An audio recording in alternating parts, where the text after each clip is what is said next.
ஓம் சக்தி.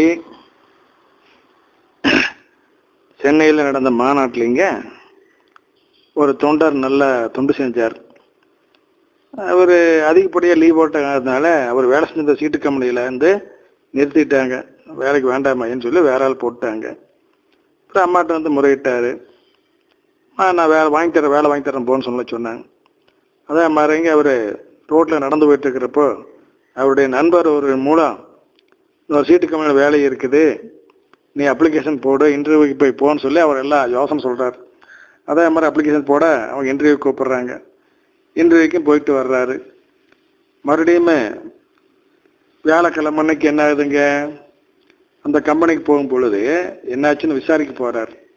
அங்குள்ள மேலாளர் சொல்கிறாரு, நீங்கள் யார், உங்களுக்கு மிகப்பெரிய இடத்துலேருந்துலாம் சிபாரிசு வருது, உங்களுக்கு தான் அந்த வேலையை போட்டு கொடுத்துருக்குறேன், இந்தாங்க அப்பாயின்மெண்ட் ஆர்டர் அப்படின்னு சொல்லி அப்பாயின்மெண்ட் ஆர்டர் கொடுத்தாங்களா. எப்படி யாருடைய சிபாரிசு கிடைச்சதுங்க?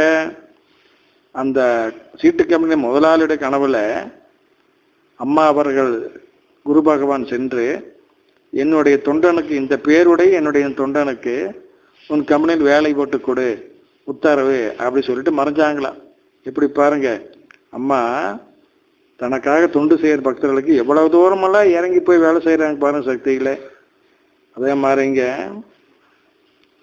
இன்னொரு பக்தர், குழந்தை இல்லாதவங்க, தம்பதி சமேர மருவத்தில் வந்து உட்காந்துருக்குறாங்க.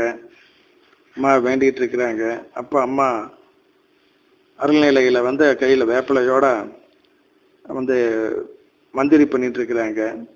அந்த நிலையில் அவங்க வேண்டிக்கிறாங்க, எங்களுக்கு குழந்தை உண்டு என்றால் உன் கையில் உள்ள வேப்பிலையில் ஒன்றை கொடு அப்படின்னு வேண்டிக்கிறாங்க.